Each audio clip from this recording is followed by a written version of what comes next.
Bien, muy buenas tardes a todas y a todos los invitados, a los estudiantes de la licenciatura, también a la comunidad USACH y a todos los que están presentes este día jueves 13 de julio, son las 19:35 y vamos a comenzar nuestra charla. El día de hoy nos convoca el tema sobre liderazgo en la transformación digital, a cargo del experto en la materia Felipe Welch, quien actualmente trabaja en el Instituto Nacional de Propiedad Industrial y está como encargado del área de estrategia institucional y de innovación. Para darles un poquito de contexto, esta cátedra o esta charla se enmarca dentro de la carrera de Administración de Industrias con licenciatura en Organización y Gestión Tecnológica. Este es un programa de prosecución tanto para tecnólogos como para técnicos y también profesiones afines que no tienen licenciatura. Es un programa que dura 4 semestres, y tiene 3 líneas formativas que están relacionadas con la gestión tecnológica, la gestión organizacional y la gestión de la innovación y la sostenibilidad como sello de la USACH y de la Facultad Tecnológica. Al finalizar este periodo y aprobando todas sus asignaturas y exámenes, los estudiantes obtienen su grado de licenciatura y el título profesional de administradores de industrias.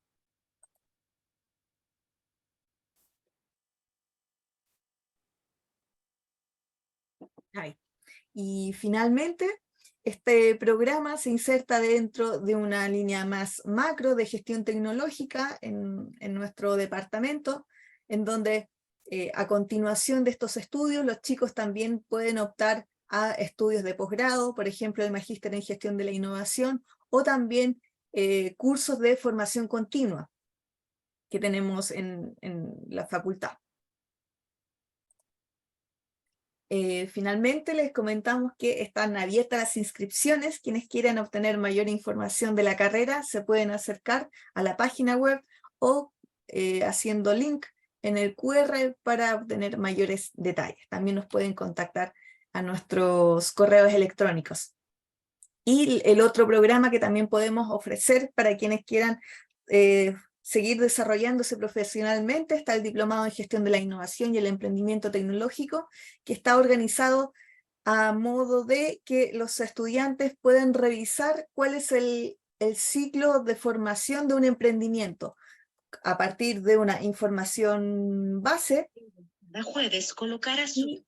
partiendo también con técnicas de ideación y de creatividad, de prototipado, conociendo cuáles son los modelos de negocio que más se acomodan a su emprendimiento, las fuentes de financiamiento, cómo comunican esa propuesta de valor y finalizando con aspectos comerciales y que son determinantes para su negocio, que pueden ser la propiedad intelectual y los derechos que tienen que adquirir para que puedan resguardar su marca y resguardar sus productos.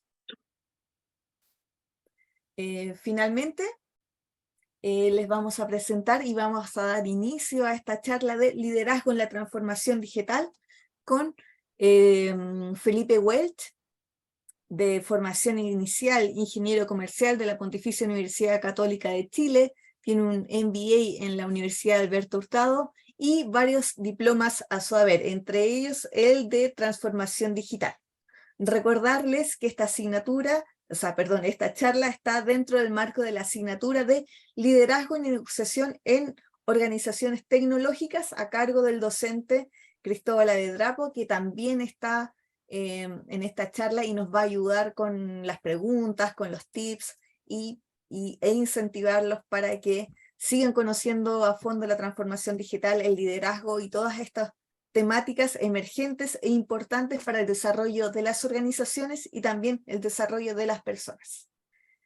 Eso, voy a dejar de compartir para que continuemos.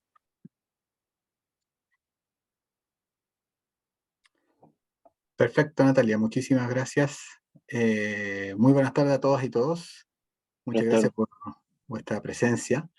Muchas gracias a Cristóbal y Natalia por la invitación a mostrar nuestra experiencia, básicamente, intercambiar estas experiencias creo que es súper enriquecedor para cualquier tipo de aprendizaje, cosas que se hicieron bien, cosas que no se hicieron tan bien, y las cuales sirven para ir mejorando, por supuesto. Y en estos minutos quería primero darles agradecimiento y mi presentación se va a centrar un poco cuál ha sido la experiencia de INAPI, las cosas que hemos hecho, los estados iniciales y algunas conclusiones finales que uno puede mirar uno mira después de recorrer el camino, quizás ahí hay más aprendizaje, más que desde que tuvimos nosotros, más que desde paradigmas o teorías anteriores, sino fuimos realizando cosas y a partir de ese realizar fuimos aprendiendo.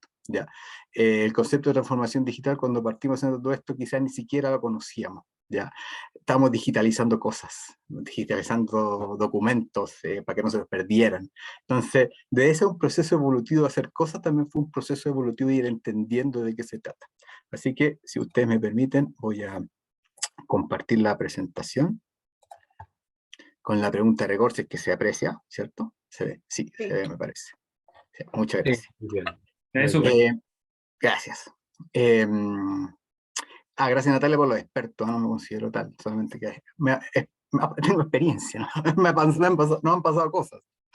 Pero uno Pero muchas aprende, gracias por eso. aprende de esos Exacto. errores. Sí. Bueno, primero, un poquito de contexto para quienes no conozcan tanto al Instituto Nacional de Propiedad Industrial, el INAPI. ¿Ya? Somos la institución que está a cargo de todos los registros de marcas, patentes, diseños industriales, modelos de utilidad. Los modelos de utilidad son derivados de las patentes de invención y denominaciones de origen. ¿Ya? Uno de los cursos que considera Natalia de cómo hacer registro de las patentes y marcas, claro, es justamente lo que hacemos nosotros. Somos la autoridad, la oficina que está a cargo de eso, dependiente del Ministerio de Economía. ¿Ya? También tenemos funciones de asesora del presidente o de la presidencia de la República en materia de propiedad industrial, justamente a partir de avances legales que se quieren realizar. También tenemos un rol internacional, donde participamos activamente en tratados internacionales en lo que respecta a los módulos o materias de propiedad industrial, ¿cierto? Que son bastante fuertes en esas materias, muchas de las negociaciones internacionales, propiedad industrial, marcas, patentes, denominaciones de origen, por ejemplo, son bastante fuertes en esas negociaciones, ¿cierto? También realizamos una función que es nueva, porque INAPI se creó el año 2009, antes estaba el Departamento de Propiedad Industrial, que no tenía esta función, que es la de difundir el conocimiento tecnológico. ¿Ya?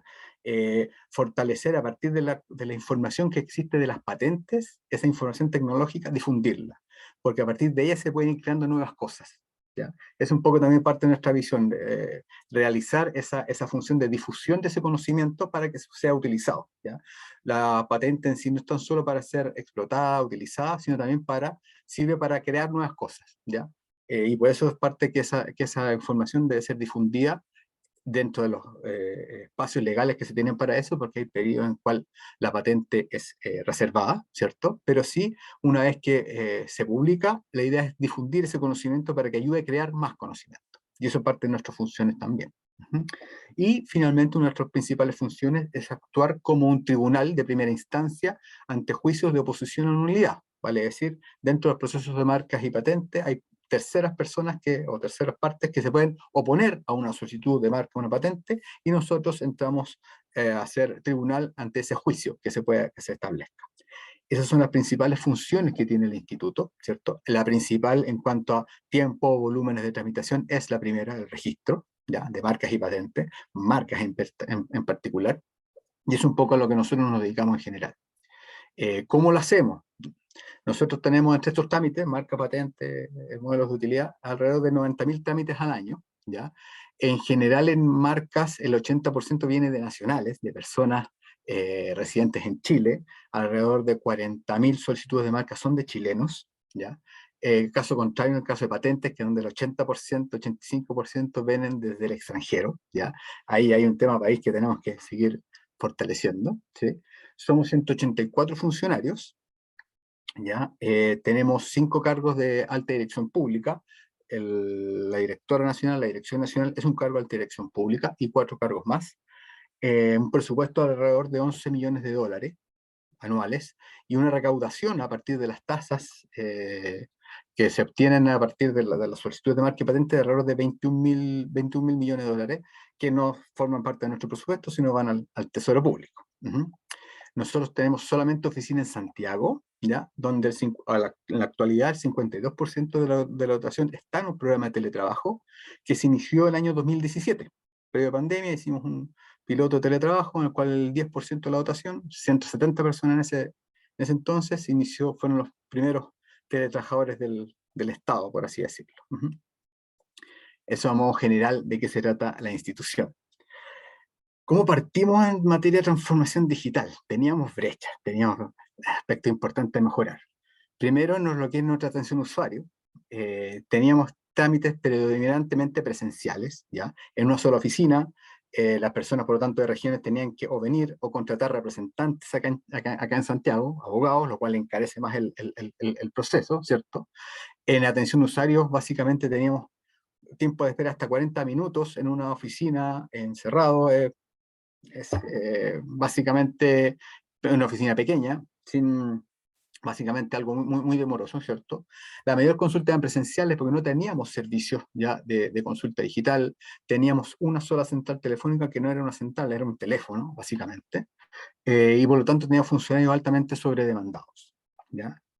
Asimismo, en términos de expedientes, y aquí las fotos pueden ser bien claras, lo que estamos hablando de situación en el año 2009, 2010 por ahí, una cantidad enorme de expedientes, todos físicos, ya no teníamos respaldos digitales, con los consiguientes riesgos que ellos ocurren, extravío de expedientes, abundante espacio físico que implicaban también arrendar espacios, ¿cierto? Era más caro, más ineficiente. Demora más porque demora lo que se llama la logística o el picking, de ir ordenando las solicitudes para analizarlas. Bueno, una ineficiencia absoluta. La foto de más arriba que ustedes pueden ver en esta lámina, después del terremoto del año 2010, donde todos los estantes que están en los expedientes caen. Imagínense lo que ocurrió. Esta es la situación, ¿ya? En términos de nuestros expedientes. Nuestro sistema de gestión, básicamente, todo análogo. No tenemos solamente firma física, no teníamos un workflow de trabajo en el cual se gestionaban las marcas y patentes, pero que era tecnología de años 80, esto en el año 2009. Se denominaba WAM, ni siquiera teníamos proveedores que nos hicieran mantención, ¿ya? Aquí ustedes ven las fotos, nuestro data center, ese era nuestro data center en el año 2009. Ya, para que ustedes se imaginen de qué se tratábamos. Todo esto lo anterior implica demoras en la tramitación, ineficiencias en el proceso en sí, lo cual generaba tiempos de espera de hasta 18 años de una solicitud de patente, por ejemplo. ¿Ya? En el 2009 teníamos patentes que habían sido presentadas en el año 1990. ¿Ya? Y eso además de la poca focalización que teníamos hacia el usuario, implicaba costos muy elevados, una operación muy ineficiente, porque tenemos costos fijos altos, arrendar bodegas, espacios, ¿cierto? Y gestión del papel. Muchos papeles, muchas impresiones, muchas reimpresiones, todos los escritos se imprimían, ¿ya? Entonces todo eso fue configurando un escenario en el cual empezamos a salir desde el año 2010 en adelante, ¿sí? ¿Cómo lo fuimos haciendo? Pensando más intuitivamente, y ahí la Dirección Nacional inició un camino muy interesante, y saco a colación eso porque esa parte del liderazgo es súper clave, cuál es la visión de lo que se requiere. Sí, en INAPI hemos tenido una particularidad, que en estos, desde el año 2010, 14 años de existencia, 15 años de existencia, han habido nacionalmente solo 2 directores nacionales. ¿Ya? O el primer director que duró 9 años y la actual directora que ya va en su 5º año, ¿ya? Cargos de alta dirección pública donde, si no me equivoco, podemos actualizar la cifra, el promedio de duración de un alto directivo público en Chile es de 2,5 años, ¿ya? Eso da una estabilidad y marca un liderazgo de lo que se quiere hacer, una visión más establecida, más clara, para poder ir implementando poco a poco los cambios, porque la transformación digital es un proceso, no es un proyecto, es un proceso de continuo avanzar e identificar nuevas oportunidades, es ir avanzando en esas materias, ¿cierto? Por tanto, tener la visión de cómo lo hicimos, muy importante fue el liderazgo de las direcciones nacionales que hemos tenido, ¿cierto? Y dada también esa estabilidad en la cual estas personas pueden plasmar toda la gestión que están pensando para la organización. Pero entonces, ¿Cómo lo hemos trabajado en estos 14 años? Hemos hablado de siempre 4 ámbitos, ¿ya? Desde como nosotros fuimos creando nuestro plano, nuestra visión de cómo ser. Ámbito tecnológico, ámbito de las personas, el ámbito de nuestros procesos de gestión y el ámbito normativo.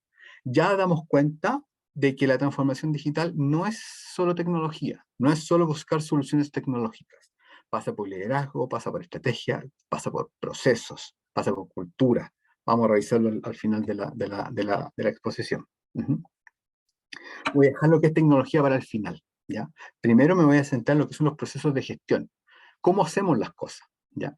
La digitalización implica también empezar a repensar nuestros procesos de forma digital, pensarlos de forma digital, no llevar de lo que es análogo hoy, llevarlo a lo digital, con las mismas casillas, con los mismos cuadros, llevar un formulario que tenemos hoy impreso en papel, llevarlo a un web, porque es básicamente lo mismo, ¿ya? Empezar a pensarlos de otra forma. Nuestros procesos de gestión, nuestros principales procesos de gestión, que son marcas y patentes, los fuimos repensando. Reorganizamos toda la operación que hay detrás de esos procesos, ¿cierto? Pasando de áreas funcionales a más que nada procesos, ¿cierto? Utilizando metodología just in time para poder ir ordenando a modo de cliente interno, de SLAs interno, Service Level Agreement, acuerdo de nivel de servicios internos dentro de cada proceso, y sobre todo a partir de eso y de cierto desarrollo tecnológico generar información, generar datos. Y guárdense esa última frase porque gestionar con datos forma parte angular de lo que es la transformación digital. No hay transformación digital si no se gestiona con datos, con evidencia, ¿ya? Con la mayor cantidad de datos posible. Ojalá grandes los volúmenes, pero eso vamos a depender de nuestras capacidades. Uno de los elementos clave que tienen quienes estén liderando procesos de transformación digital es trabajar, gestionar, decidir, tomar decisiones a partir de información. Datos, transformarla en información para transformarla en conocimiento de la organización. Es así como nosotros a partir de estos procesos generamos paneles de control de gestión, dashboard que nos va midiendo cómo van nuestros procesos y nos genera información de dónde tenemos que ir mejorando, qué procesos estaban más lentos, qué subprocesos estaban más lentos, cuáles están perdiendo cierta calidad, qué parte estamos haciendo de una forma no tan eficiente. Generamos información para tomar decisiones, ¿ya? Y con ello dimos inicio a lo que es nuestro proceso, cómo fue nuestro proceso de transformación, ¿sí? Cambiamos los procesos, cómo hacemos las cosas, nuestra forma de hacerlo, y después fuimos decidiendo qué tecnología nos iba ayudando a hacerlo. ¿Sí? En materia de personas, quienes realizan los procesos, no deben quedar afuera, ¿cierto? Deben ser parte de este proceso de transformación digital. ¿Qué hicimos nosotros? ¿Qué más estamos haciendo nosotros? Visualizamos también, obviamente, que todas las personas forman parte de los cambios, ¿cierto? Cambios en los procesos cuando empezamos a digitalizar los 3 primeros expedientes, por ejemplo, ¿ya? Con las primeras dudas de cómo se hacían, de personas que se dedican a organizarlos en el archivo, las primeras dudas que ellos tuvieron, bueno, ¿qué va a pasar con mi trabajo? ¿Cierto? Cuando ya no haya que ordenar papeles, sino que estos papeles estén ordenados en una base de datos. Todo forma parte del cambio y fuimos entregando otras funciones, capacitando a esas personas, indicándoles que sí van a ser necesarias dentro de la organización. Por ejemplo, fue un punto de vista súper clave en cómo fuimos considerando a las personas dentro de este proceso. Implementados desde el año 2014 indicadores individuales de desempeño, ¿ya? Cosa que las personas tienen muy claro qué es lo que se requiere de ellas en su cargo. No tan solo evaluaciones generales de comportamiento, de competencia, sino indicadores individuales, en los cuales tienen claro y acuerdan con su jefatura cuáles son las metas esperadas para los procesos o las actividades que están realizando, ¿sí? Programa de calidad de vida laboral, mantenemos constantemente para ir fortaleciendo esa instancia y sobre todo, y quería poner un énfasis, después del año 2019 hemos fortalecido esta instancia de trabajo. ¿Por qué? Porque ha sido un proceso bastante complejo para el INAPI. Para todo en general, lo que fue pandemia, el tema de salud mental fue importante y ha repercutido en las organizaciones. Pero para nosotros también un poquito antes, porque por ejemplo el año 2020, final de 2019, con lo que fue el estallido social, fuimos directamente afectados, ¿no? El edificio que tenemos ahí enfrente al al GAM, en el Metro Universidad Católica, fue quemado para nosotros. Nuestros 2 pesos de atención ya no existían en algún minuto. Y para la organización sí fue un impacto fuerte, ¿ya?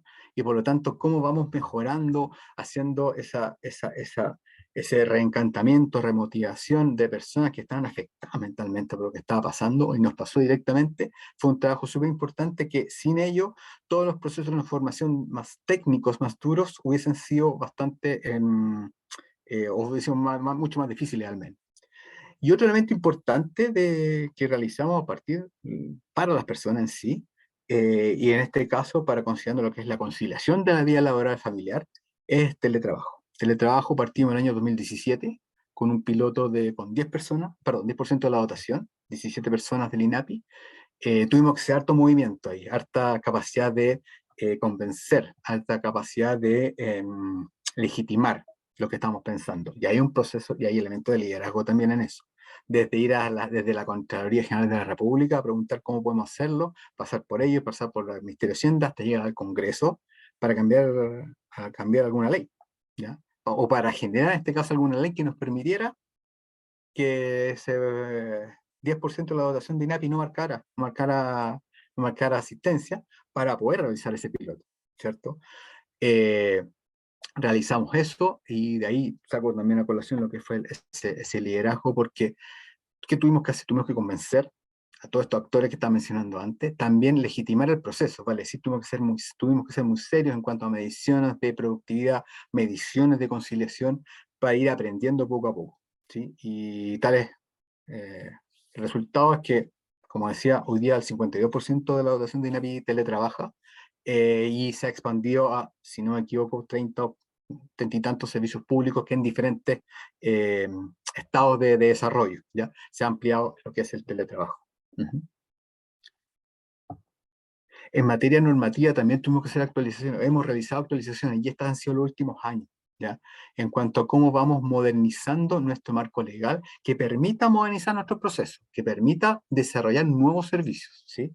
Aquí destaco 2 grandes proyectos, súper grandes, súper importantes. Actualizamos lo que se denomina la ley corta de propiedad industrial. El año pasado entró en vigencia, que agiliza todos los procedimientos, considera nuevos tipos de protecciones de marcas, por ejemplo, establece un tipo penal de falsificación marcaria, fomenta que las personas deban usar las marcas ahora, porque antes lo que ocurría es que las personas o las empresas protegían marcas solamente para bloquear a otros y no la ocupaban, ¿ya? Aquí se debe ocupar tu registro de marca de ser explotado. Otros nuevos tipos de protecciones como marcas tridimensionales, marcas olfativas, cosas que pueden ser como, sí, se registran esas cosas también. Marcas tridimensionales como por ejemplo formas, ¿ya? El ejemplo más común que tenemos de eso, el chocolate Toblerone, los hizo registraron no solo la marca, el número, sino registraron su forma. La forma que tiene, que emula una cordillera, que emula Alpes, está registrada, ¿ya? Y también marca olfativa, es más complicado, como registro aromas en los perfumes, pero también se considera. Y también internacionalización.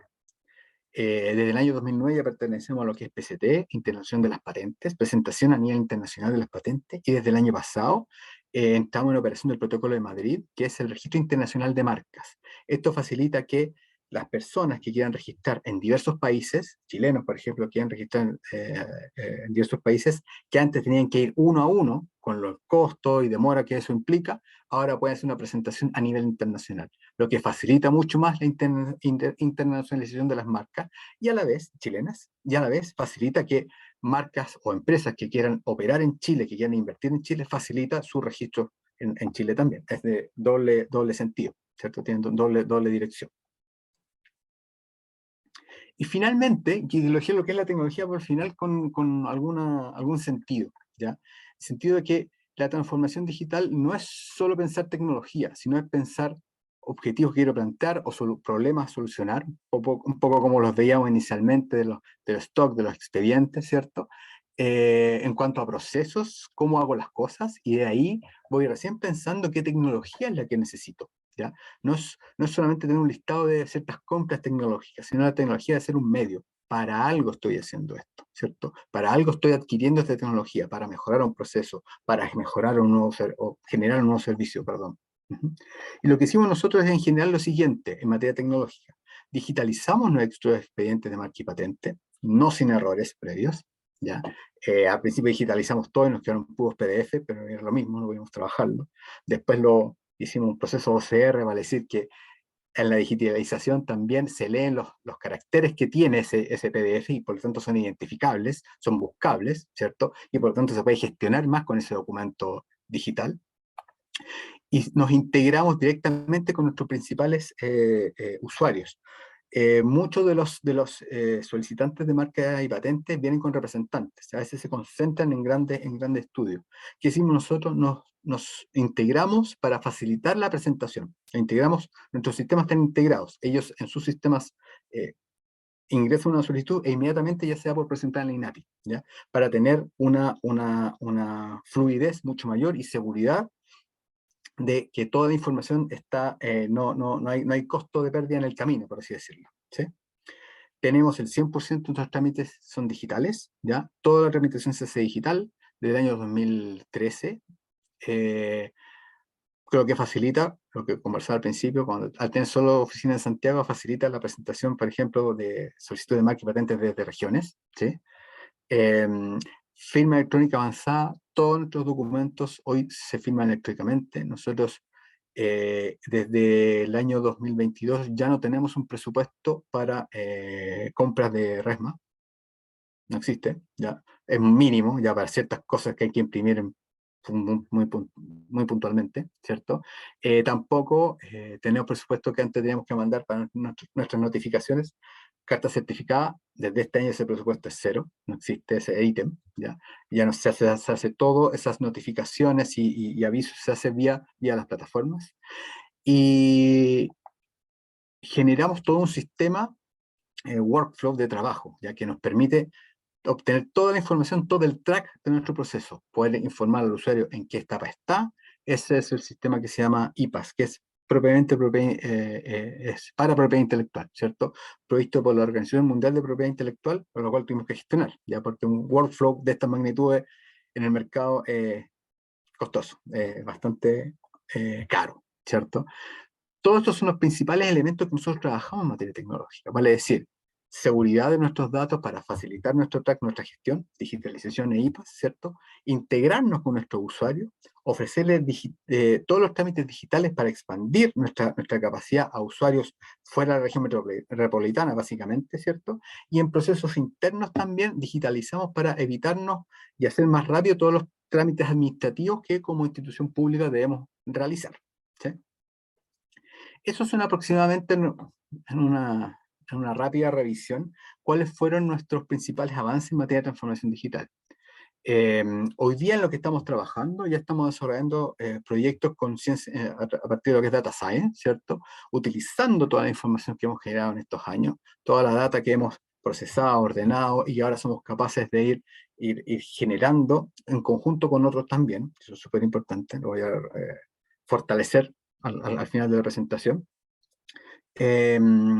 Cómo nosotros vamos trabajando para integrar nuestros datos y poder ir aprendiendo, ¿ya? Generando proyectos de base de datos, y además hemos generado algunos proyectos con inteligencia artificial, como el buscador de imágenes, ¿cierto? Y la clasificación de las solicitudes de marca, ¿ya? Nos permite que eso, nos permite, antes que teníamos que buscar, cuando hay una solicitud de marca con un logo, ese logo puede ser parecido, pero al ojo del examinador solamente. Ahora, inteligencia artificial nos ayuda a que con una revisión muy rápida, empezando a comparar las diferentes imágenes que están en nuestro banco de datos, puede definir si es que un logo es muy parecido a otro, ¿ya?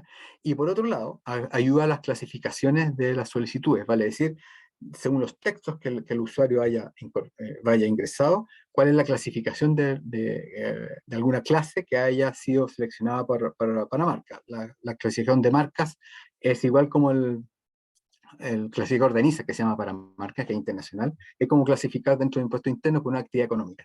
Hay una definición, ¿ya? Y a veces el usuario se equivoca en su redacción, o no queda claro, o no corresponde. Nosotros lo que estamos haciendo con esto es facilitándole a ellos, a partir de lo que él desea, cuál es la clase que le corresponde para evitar observaciones, que nosotros tengamos que hacerla, y así evitar retrasos en el proceso. Y además nos sirve a nosotros para evitar reprocesos de esa misma solicitud, al tener que observarla y volver a revisarla posteriormente.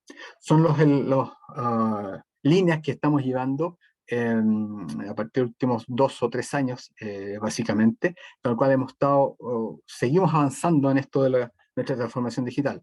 Esta transformación va a ser permanente, quizás. No es un proyecto, para nosotros, al menos si la hemos definido, no es algo puntual, no es algo que ni si termina. ¿Ya? Creemos que siempre hay oportunidades al surgir nuevas necesidades, al surgir nuevos requisitos por parte de los usuarios, siempre vamos a ir generando cosas nuevas o bien identificando oportunidades nuevas y por lo tanto nuevos desafíos. No es algo que se inicia y termina, básicamente es un proceso. Y esto también nos ha llevado a algunos a ser vistos como líderes en estas materias a nivel nacional e internacional. A nivel nacional, bueno, hemos sido ganadores del Premio Excelencia Institucional en 3 ocasiones.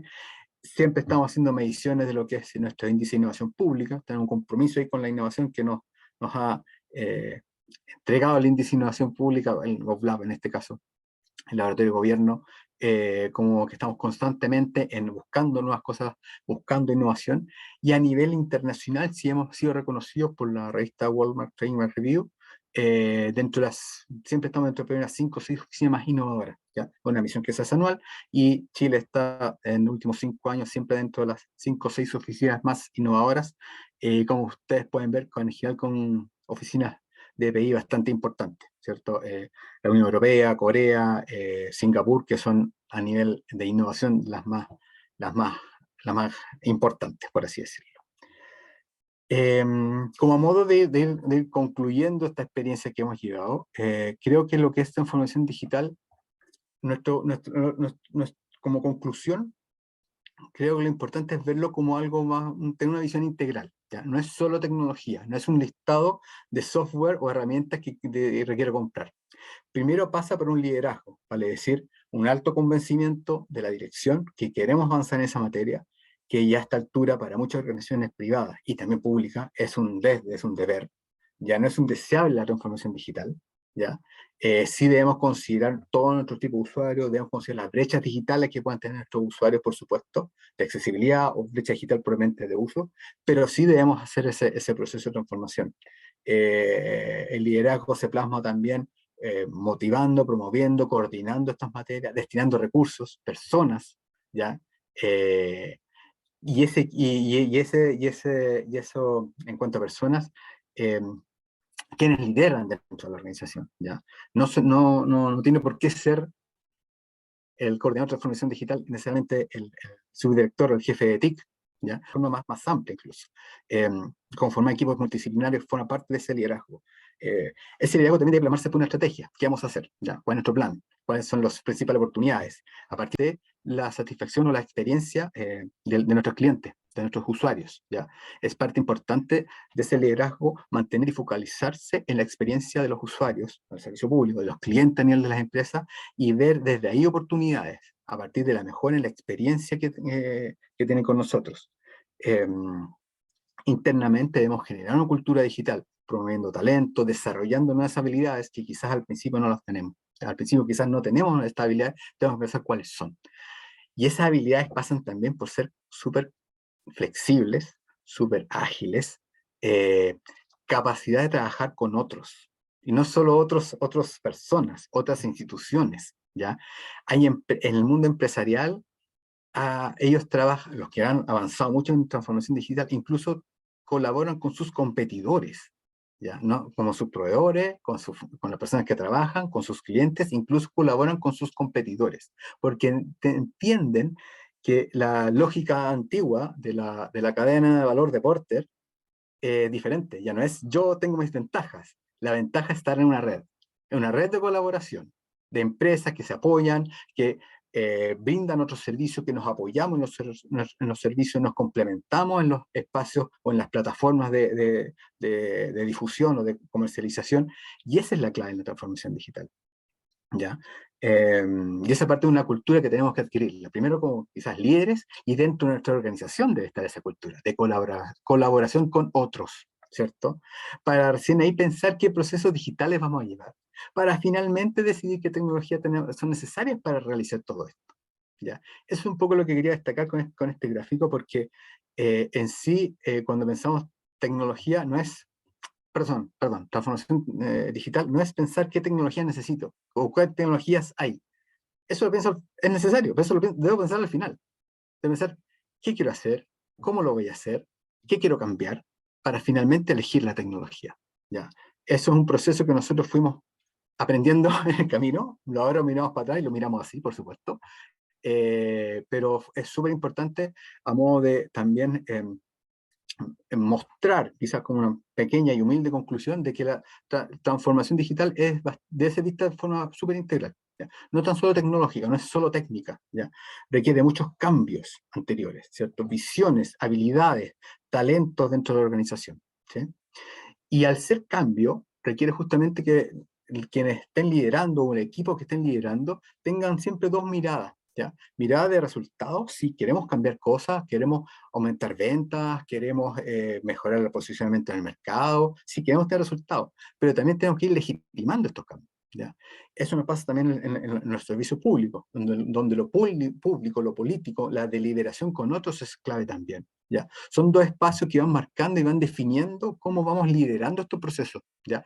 Teniendo resultados, enfocando en el resultado, pero también en la legitimidad de lo que estamos haciendo, para ir avanzando, como decía recientemente, con otros, ¿ya? Avanzar solo va a ser más complejo, ser bueno en todo va a ser difícil. Formar redes de trabajo, no solo internas de la organización, sino con otras organizaciones, como decía, incluso con competidores, en el caso de las empresas, resulta clave en estos tiempos. Súper importante que esa formación de redes, porque ahora uno dice, quizás soy una pyme, estoy partiendo, soy chico. En estos tiempos de redes es hasta una ventaja hacerlo. ¿Ya? Antes, cuando el más grande era el que siempre se instalaba, pero ese grande tiene grandes complejidades para hacer estos cambios, de formar redes de trabajo. Nosotros, si somos pequeños, si somos ágiles, sí podemos formar parte. ¿Ya? Es una ventaja quizás, si lo aprovechamos bien, formar redes con nuestros pares, con proveedores, con personas que no hay en la distribución, etc.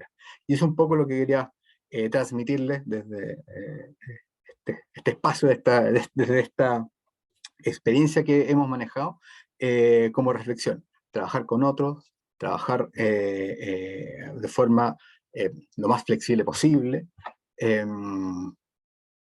como dije al principio, utilizando datos. Son grandes elementos de trabajo, trabajar de la transformación digital. Trabajar con otros, pero trabajar con datos. Es súper clave. Al principio, tenemos que ir generando todos los datos que podamos. Evidencia, información. Es clave y ese es un activo importante que puede generar una ventaja competitiva para trabajar de mejor forma en nuestro proceso de transformación.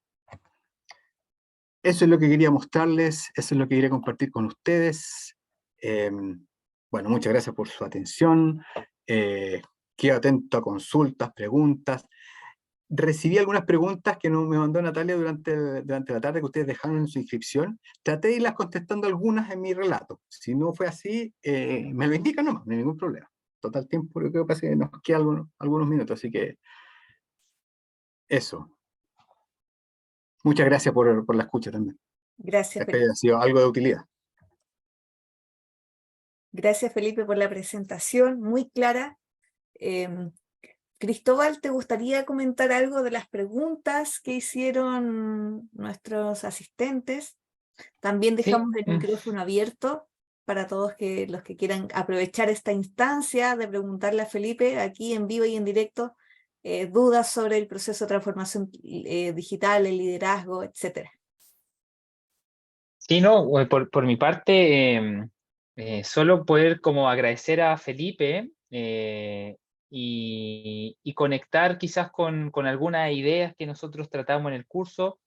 Justo esta semana yo he estado revisando trabajos del grupo de estudiantes que están aquí presentes y hay un trabajo en particular que nos presentaban, Felipe, que un poco intenta integrar desde un punto de vista conceptual, pero en un proceso de cambio de lo físico, digamos, del papel a la nube, de hecho se llama el trabajo, y pensaba como es súper interesante la experiencia que nos traes, como poder de alguna manera identificar cuáles son los elementos que van a poder facilitar un proceso de este tipo, que en INAPI lleva varios años, pero que me imagino hay muchas organizaciones e instituciones que están en ese proceso todavía.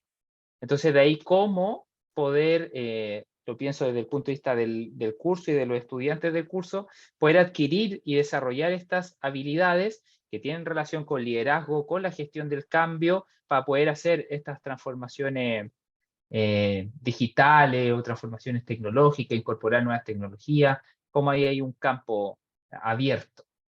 Eso es lo que yo quería como también poder conectar un poco la experiencia que tú traes con este trabajo que está bien presente en estudiantes. Sí, correcto. Sí, y también muy vinculado a lo que sale en a la pregunta de Robinson, respecto a la gestión de cambio para transformación digital. Sí, sí Eh, tenía. Ah, ya. Gracias, Felipe. Justamente era el tema, bueno, me identifico Robinson Albornoz, soy docente de la universidad y apoyo proyectos institucionales y también hacia servicios públicos del mundo privado. Quería preguntarte acerca de la experiencia con la misma organización cuando empezaron a hacer las cosas distintas, cuando, cuando ya no había que bordar las carpetas, cuando había que, por lo que escuché, había que usar el sistema, el flujo de aprobación, el flujo, el Approve Manager que instalaste, también un poco de apropiarse del territorio íntimo de la familia, todas esas cosas que son complejas. ¿Cómo lo manejaron? Existe una línea que es gestión del cambio, pero otra cosa es con guitarra, ¿cierto? Así que sí, Felipe, si nos puedes contar un poquito de eso, porque vaya que es importante considerar porque ahí se nos puede caer el proyecto. por supuesto, por supuesto. Bueno, aquí como todos los proyectos, si no se hace la gestión de cambio, y tú lo sabes mejor que yo, se cae. No es que se pueda caer, se cae. Algo va a ocurrir. Anécdota también, previo a todos estos cambios, el año 2009, primer año, un intento de instalación de un software también que era el workflow, ¿ya? Y falló. No se pudo hacer, ¿ya? Y llegó, bueno, después llegó la nueva dirección nacional, la que estuvo el año 2009, el 2018, y dice, bueno, vamos a intentarlo de nuevo. Y la idea era, ¿cómo lo voy a hacer de nuevo? O sea, que el año pasado tuve un fracaso y ahora voy a volver a la carga con este nuevo sistema IPAS, que le decía que es lo que nos pudimos conseguir de la OMPI, la Organización Mundial de Propiedad Intelectual. Pero era súper necesario. La tecnología de los 80 había que sacarla porque era un riesgo en sí, era una riesgo para todo, para nosotros, para el usuario, para todo. ¿Ya? Había que hacerlo. Y justamente esa gestión de cambio fue, bueno, ¿quiénes fueron quienes más se opusieron al proyecto anterior? Ya, ellos, perfecto, vengan a trabajar con nosotros. Y ellos fueron los multiplicadores del proyecto. ¿Ya? Se les convenció a estas 4 o 5 personas y dijeron, bueno, estos van a ser, y ellos dijeron, sí, en realidad este proyecto va a andar, este nuevo workflow funciona, está pensado para el proyecto intelectual, y ellos fueron los multiplicadores, o sea, quienes más estaban resistentes al cambio, seleccionaron 4 o 5 personas, y esas 4 o 5 personas fueron quienes después fueron los promotores del cambio. ¿Ya? Entonces, su propio para al ver que líderes informales que antes eran opositores al cambio y ahora están promoviéndola, bueno, ellos deben saber, ¿ya? Eso fue un poco la lógica, ¿ya? Hacer ese efecto nosotros le llamamos multiplicadores, y después fueron los que durante el primer año de implementación de ese IPAS nuevo fueron ayudando, estaban monitoreando, estaban haciendo el acompañamiento a todos los demás, ¿ya? Eh, También, y puede sonar quizás súper genérico, pero una convicción clara en el liderazgo. Voy para allá. Y voy para allá, sé que va a costar y esto es lo que va a costar. ¿Ya? Y en ese sentido súper transparente fue el proceso de cambio. Y aunque fuera complejo, aunque las personas lo tomaron al ser transparente, bueno, es creíble. Me está diciendo que va a costar. Ya me está diciendo que va a tener estos obstáculos. No va a ser todo maravilloso, nos va a costar al principio, y eso generó credibilidad en la gente también. ¿Ya? Esa convicción y transparencia de que un proyecto era importante. Estoy hablando de este primer workflow, que es como, para mí, la piedra angular de todo lo que vino después, incluso. ¿Ya? Esa transparencia y claridad fue que convenció a la gente también. Bueno, nos están diciendo, la Dirección Nacional nos está diciendo que va a ser complejo, pero es transparente y es necesario.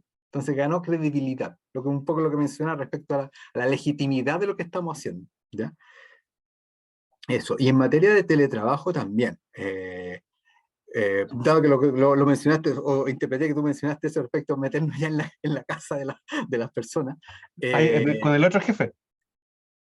Claro, claro. No, lo que pasa es que, claro, partimos con el jefe anterior y después lo fuimos desarrollando con el No, con director. el jefe de la casa me refiero. Ya, pensé que ya. Claro, también fue un proceso interesante, pero básicamente convencimiento, ya de mucho trabajo, casi en ese caso, por ejemplo, del teletrabajo, mostrando los beneficios, lo que iba a costar, la regulación, fuimos casi escritorio. Ese proyecto en particular, lo otro estuve dentro del equipo de implementación, pero el proyecto de teletrabajo a mí me tocó dirigirlo, ¿ya? El primero. Y ahí fuimos escritorio por escritorio. O sea, esto va a ser, esto es ventaja, esto no se va a poder hacer, ¿ya? Y fuimos generando apoyo, o sea, quedarte en la casa, sí, quedarte en la casa, pero también con ciertos horarios de disponibilidad, pero no va a poder trabajar donde queráis. No te puedo ir a un café, porque no sé las medidas de ciberseguridad que tienen ahí, y no cumplen las medidas de higiene y seguridad, no las sé. Todos esos elementos fuimos trabajándolo, como somos poquitos, 180 todos juntos en un edificio. Tenían VPN, por eso la restricción, ¿no? Claro. Y ahí TIC dijo, ¿sabes qué? Mis restricciones son estas, ¿ya? El computador está cerrado, yo voy a poner mi restricción en ese sentido, y la restricción de higiene y seguridad, ojo, porque que pasen para la prueba del caso de accidentes laborales, ¿ya? El lugar cumple con los estándares, el domicilio cumple con, ¿cuánto tenemos extintor en la casa, por ejemplo, para poder teletrabajar? Yo, Perfecto. por ejemplo. O tenemos que tener extintor en la casa, tienen que revisar nuestro cableado, y nuestro prevencionista hizo todo eso, ¿ya? Pero ahí fue, en términos de gestión de cambio, volviendo a la pregunta, en este caso fuimos escritorio por escritorio. Éramos poquitos, por tanto sí podíamos hacerlo. Generamos una base de legitimar el proceso. Al principio algunos dijeron, bueno, aquí vamos a precarizar el trabajo, nos van a explotar desde la casa. Y con esa misma convencimiento, le dijimos, no, esta es la intención, así va a ser organizado. Si usted tiene ese temor, perfecto, incorporemos en nuestras bases de cómo se va a armar esto, para que usted no tenga ese temor. Tanto es así que hoy día, al revés, pues son promotores del teletrabajo, cuando al principio tenían ciertas dudas. Y como para cerrar, ¿hubo algún accidente comunicacional o alguna restricción respecto al teletrabajo en donde puede que hayan habido algún tipo de problema? Sí, tuvimos que hacer algunos ajustes, que como hay todos, tuvimos que hacer un ajuste de cómo interpretar en términos de esa mayor autonomía, ¿ya? Tuvimos que hacer esa interpretación de que, oye, pero esta persona no está y no está ubicable, está haciendo otras cosas. No, es que está disponible. ¿Ya? Hay un tema que tuvimos que hacer algunos ajustes. Comunicacionales sí tuvimos que hacer arreglo en términos generales.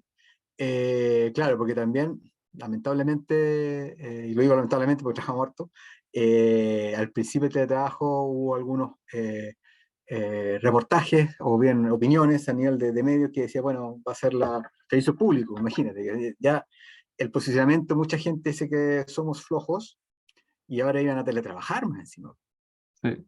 Bueno, ahí está Entonces, el temor de la pérdida de trabajo también, ¿no? exacto. Eso tuvimos que ajustarlo también, de que no es ser así, mantiene su trabajo, obviamente, pero que no haya precarización, ¿ya? Mantiene su trabajo, mantiene todos los beneficios. El único beneficio que no tiene el teletrabajo es hora extra, que ya ni siquiera tenemos presupuesto para hora extra, así que no hay cómo pagarla, hay que compensarla, sé. Pero el único beneficio que se pierde, porque no tenéis una jornada definida. Nosotros trabajamos por producción, ¿ya? Por productividad, no por una jornada. Por objetivo. Claro, por objetivo. O sea, hay que, para quienes, depende del tipo de trabajo. Hay trabajos más bien rutinarios que tienen metas de producción. ¿Cuántos exámenes de marcas hago? ¿Cierto? Otras personas que tienen que mantener cierto nivel de servicio, ¿ya? No pueden exceder los tiempos de ciertas tramitaciones tanto tiempo, por ejemplo. ¿Le tocó de alguna manera la política de evaluación de desempeño? Y que ya la teníamos, la política de evaluación de desempeño, claro, tratamos de alinearla lo más posible. Como dije en la presentación, nosotros en el año 2014 tenemos indicadores individuales, ya por lo tanto las metas de función en sí, de producción, entre comillas, ya estaban definidas, ¿ya? Entonces, esas mismas metas fueron las que se fueron extrapolando a funcionamiento del teletrabajo, ¿ya? Y ahí fue súper importante en términos de justamente de la apropiación de las personas, porque el teletrabajo nos exigía, para el piloto, medir productividad. Si no hubiésemos tenido esos indicadores, la gente se hubiese sentido, a ver, me están midiendo, se están metiendo detrás de mi computador, se están metiendo a medir todo lo que hago. Pero como la gente estaba acostumbrada, porque es parte de sus metas desde el año 2014 hacer eso, fue un proceso transparente. Ya ocurría. Sí, fue muy hábil de vuestra parte. Sí, sí, bien. Gracias, Felipe. Muy amable, muchas Perfecto, gracias. claro. María Carla pregunta también si es que utilizamos metodologías ágiles. Mira, inicialmente no, usamos más bien metodologías tradicionales, ¿ya? Sí, en los últimos mejoramientos de tecnológico a partir de lo que fue, lo que denominé esos cambios normativos, la ley Core TPI, sí se trabajaron ya con metodologías ágiles porque la cantidad de desarrollos internos que requería eso eran bastante grandes, eran múltiples, ¿ya? Y sí requería, por lo tanto, asegurar una fecha de lanzamiento o de entrada en operación de esa ley. ¿Por qué? Porque teníamos que a partir de la promulgación de la ley, teníamos tantos meses para generar el reglamento y por lo tanto implementada. Tenemos 6 meses para realizar el reglamento. Cuando termine el reglamento, hay que estar implementada en operación. Y de repente tú estás trabajando, y de repente el Congreso dice, ¡pum!, se aprueba. Te pillan los 6 meses. Ahí sí requerimos metodologías ágiles para asegurar que todos estos desarrollos internos sí llegaran a puerto en tal fecha. Pero ahí sí, eso ya es últimos 2 o 3 años que se han ocupado esas metodologías.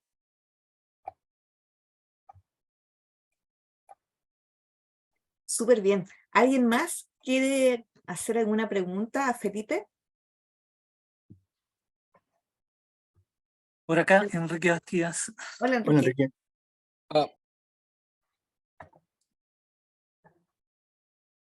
Enrique. Felipe, con respecto a la eficacia y a la eficiencia en comparación a lo que tenías antes de, o tenías más bien antes de la implementación de la digitalización, ¿qué puedes decir? ¿O cómo están las cifras, más bien? Mira, como decía, en términos de eficiencia, los procesos son bastante más livianos. Tenemos presupuestariamente, tenemos menos ítems de oficina, por ejemplo, ¿ya? Nuestros espacios de arrendaje de bodega bajó a un 10% lo que era antes. Hay más eficiencia en el uso de los recursos públicos, por supuesto, ¿ya? Todo nuestro tema operativo se hizo más barato, ¿ya? En ese sentido, ¿ya? Menos resma, menos impresión, espacios de arriendo de bodega, y eso gana en la eficacia. ¿Por qué? Porque te hace un proceso más ágil, con actividades que muchas son de traslado y espera, son bodegas, si uno lo ve como un flujo de proceso, lo hace más ágil, por lo tanto más eficaz. ¿En cuanto a qué?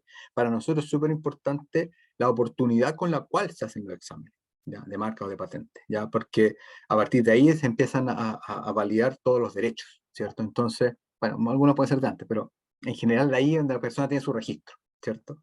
Y por tanto la oportunidad forma parte de lo que estamos, del producto que tenemos que sacar, ¿ya? ¿En qué momento? Es súper importante, por lo tanto, hacer un proceso lo más ágil posible, ¿ya?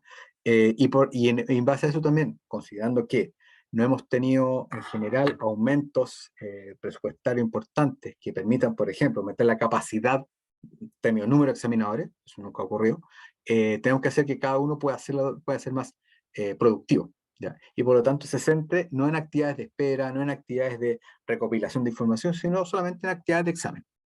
Me estoy ciñendo exclusivamente a los procesos más grandes de marca y patente, son nuestros grandes procesos de negocio. Y por lo tanto hemos ganado eficacia al aumentar nuestra capacidad productiva, básicamente, ¿sí?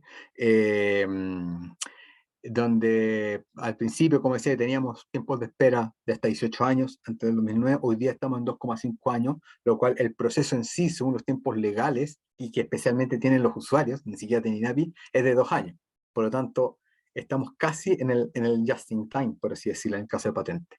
En el caso de marca, sí hemos tenido último año un cierto disminución en la oportunidad del proceso, porque para que ustedes sepan, es muy importante que las solicitudes de marca en pandemia crecieron más, casi un 50%, ¿ya? Gente empezó a emprender y emprendentes del tiro necesitaban la marca, y para nosotros fue una ola que estamos saliendo, pero recién en 2022, 2023 estamos saliendo. Fue una ola gigantesca, fue un tsunami de solicitudes de marcas de nacionales.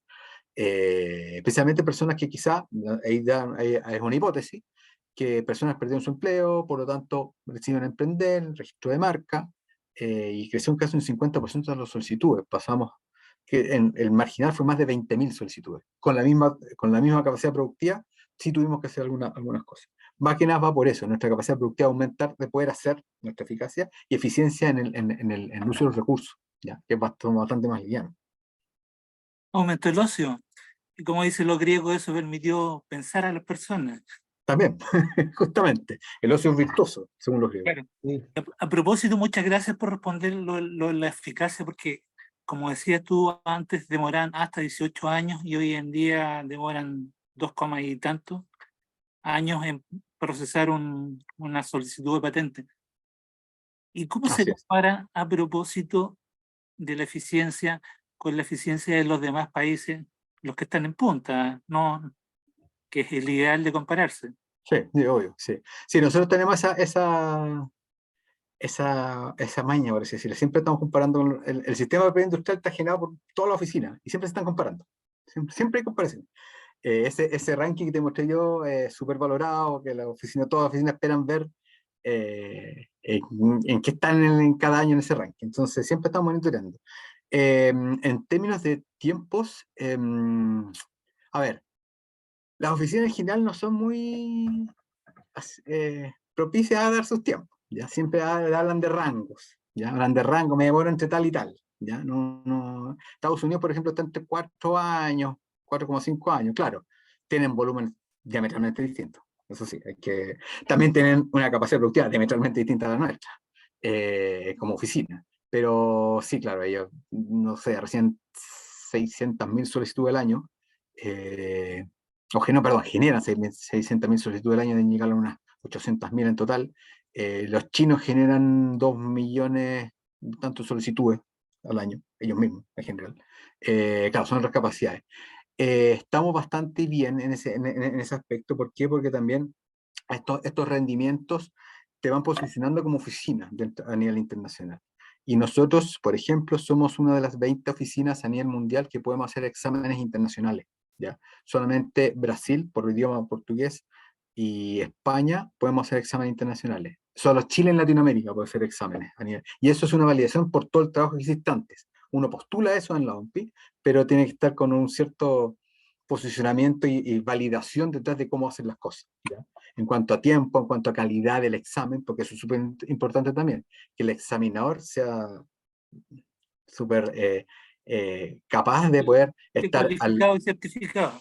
claro, que esté en la punta de la tecnología, del conocimiento de la tabla técnica, para poder identificar si algo es novedoso o tiene nivel inventivo. Genial. Entonces importemos inventores, ya que tenemos ventajas comparativas. Se van a demorar mucho menos acá. Porque hay más, yo creo que necesitamos más incentivos. O sea, las principales solicitantes de patentes en Chile son las universidades.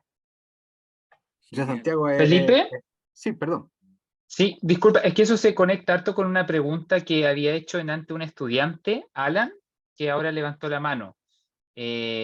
Alan, quizás danos tú la pregunta, porque se conecta harto con esto que se está conversando ahora. Okay. Hola Felipe, ¿qué tal? Hola, ¿qué tal, Alan? Por acá Alan Riquelme, yo estoy estudiante de la licenciatura de los docentes. Y bueno, le comentaba a Cristóbal que en un momento me llamó mucho la atención el hecho de que las patentes, la gran mayoría, fueran justamente del extranjero. Y bueno, la pregunta era más o menos que cómo podríamos nosotros de alguna forma liderar procesos desde las organizaciones que permitan justamente revertir esa cifra, que me imagino yo que en los países desarrollados debe ser todo lo contrario, cuando ellos son los que justamente patenten más. Entonces, esa era la pregunta, gracias. Sí, tú tienes razón. En Chile tenemos que 1/3 es de empresa y 2/3 de universidad, pues una relación. En los otros países es exactamente al revés. O sea, 2/3 es de empresa, 1/3 es de universidad. No es que sea poco, sino que esa es la relación. ¿ya? El tema es que la empresa, en otro lado, patenta mucho, ¿ya? Tienen líneas de investigación y desarrollo súper fuertes, estamos por ahí. Y por tanto tienen equipos legales pues, para hacer las patentes. Ellos no piensan patentes solamente con algo nuevo, sino incluso cómo trabajan en conjuntos y incluso, a ver, un concepto es licitar problemas para después las soluciones las patentamos en conjunto. Han elaborado esquemas bastante importantes. Noruega, por ejemplo, tiene ese sistema, Dinamarca tiene ese sistema de facilitar que las empresas hagan su innovación. Aquí básicamente pasa por una lógica de incentivo, vale decir, si queremos cambiar la estructura productiva de verdad, siempre es el Estado el que va dando un empujón, pero también tiene que haber actores que sí decidan a ponerse también, porque aquí es una inversión en mediano o largo plazo, ¿cierto? Instalando por lo menos elementos de I+D, y ahí pueden haber bastante oportunidad respecto a cómo instalar eso, de cómo potenciar eso. Habría que revisar las últimas encuestas justamente de investigación y desarrollo, cómo han avanzado en materia las empresas y cuánto ponen respecto a eso, ¿ya? Y ahí, obviamente, hay que afinarlo, hay que hacer las asociaciones público-privadas necesarias, pero, claro, el tema donde hayan espacios necesarios en empresas que estén ya formadas, hay que hacer ese cambio.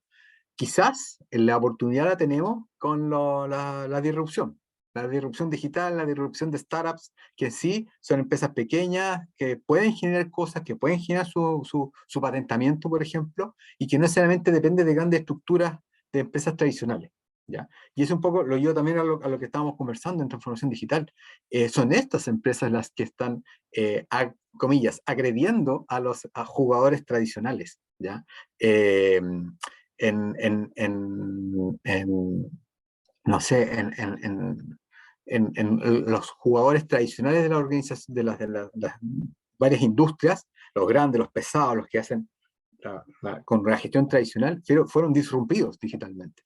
Ya, fueron empresas nuevas, ágiles, que fueron nativos digitales. Quizás pensando desde nuestros emprendimientos, sí podemos hacer ese quiebre, ¿ya?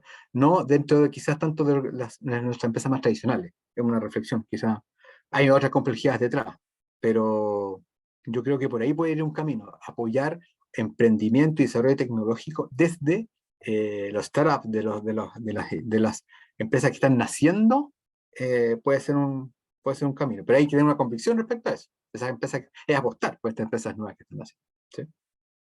Claro, Ahí, y en ese sentido, en esa misma línea, disculpe, quizá profundizar un poco más, he leído harto sobre el concepto de hoy en día de I+D+I, o sea, innovación, desarrollo e investigación, o sea, no solamente que claro, ya la innovación, básicamente. O sea, que ocurra algo, que haya un producto nuevo, que haya un nuevo servicio, que sea algo útil, que aparezca en el mercado, que sea transferible, que sea vendible. Súper, gracias Entonces, Felipe. Podemos cerrar con la última pregunta en honor al tiempo y también para que Cristóbal pueda continuar con su clase con los chicos de ADIN. ya, hay una pregunta que de María Carla también. No sé, ¿ese? ¿Sí? Sí, ¿Qué tan importante soy para la organización la experiencia del usuario y la accesibilidad web? Considerando que en algún momento la accesibilidad podría llegar a ser obligatoria. La experiencia de usuario, María Carla, es clave. ¿Ya? Ahí puedo identificar, a ver, no tiene sentido la información digital sin focalizarme en la experiencia del cliente. Ese es el principal sentido que tiene, ¿ya? La experiencia del cliente me va a entregar insumos para yo empezar a identificar por dónde debo mejorar, cuál es mi oferta de valor, cómo cambiarla, cómo digitalizarla si no está digital, o cómo generarla digitalmente si soy un disruptor digital, ¿ya? En general las organizaciones, las empresas se centran en la experiencia de cliente para poder desarrollar esta idea. Y a partir de esa experiencia de cliente van generando sobre esos canales. Si vamos a hacer canales más bien tradicionales, vamos a estar hablando de una omnicanalidad, porque puede ser también un mix de lo digital con lo presencial, que es súper importante también con el concepto de transformación digital, ser omnicanal, ser integral. No somos solo digitales, también somos personas que a veces vamos a tiendas, que vamos a lugares físicos, que estén integrados los canales, es lo ideal. materia digital y materia física. Pero resulta clave, es un punto angular de lo que es la transformación digital. La accesibilidad web, claro que es relevante. Tenemos que sí que tener considerando que en algún minuto, o sea, tenemos brecha digital. En Chile es reducida, pero existe. ¿Sí? Pero sí tenemos que considerar que esa accesibilidad web tenemos que darla, y sobre todo tiene que ser responsiva, si ya tan solo nos utilizamos solo celular, o sea, perdón, solo computador. En general, el 72% de las personas se ocupa más de un dispositivo, ¿ya? Tenemos 25 millones de líneas de celulares en Chile, con 18 millones de personas. Entonces, estar estar en el celular, en una aplicación, forma parte también de cómo nosotros estamos conectados con las personas. Cómo nos conectamos con parte de su vida, porque parte de su vida, de todos nosotros, parte de nuestra vida es digital. Hoy día, en este mismo, estamos en nuestra vida digital. No estamos en una sala, estamos en una sala virtual. ¿Cierto? Parte de nuestra vida es digital. Y las organizaciones deben entender ahora que el comportamiento de las personas, porque parte de su vida, de la vida de las personas, clientes, usuarios, beneficiarios, dependientes de la organización, es digital. En mayor o menor grado. Y eso es lo que tenemos que entender, y ahí debemos conectar. Súper bien. Muchas gracias, Cristóbal, por el espacio en esta asignatura, y a Felipe también por el tiempo y la disposición en su periodo de vacaciones en entregarnos charlas. No, ya no. La semana pasada. ¿Sí? Ah, ya. Ya No, volvió al trabajo. estamos Lo sin siento. problema.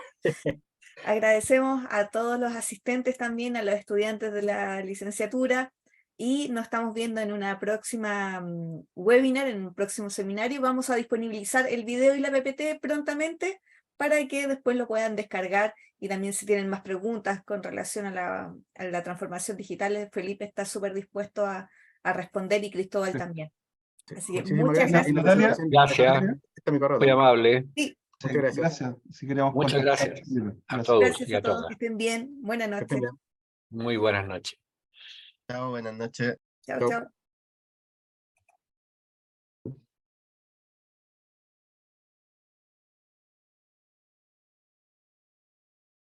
José, que todavía estás ahí, nos vemos 10 para las 9, si puedes como comentarle a los demás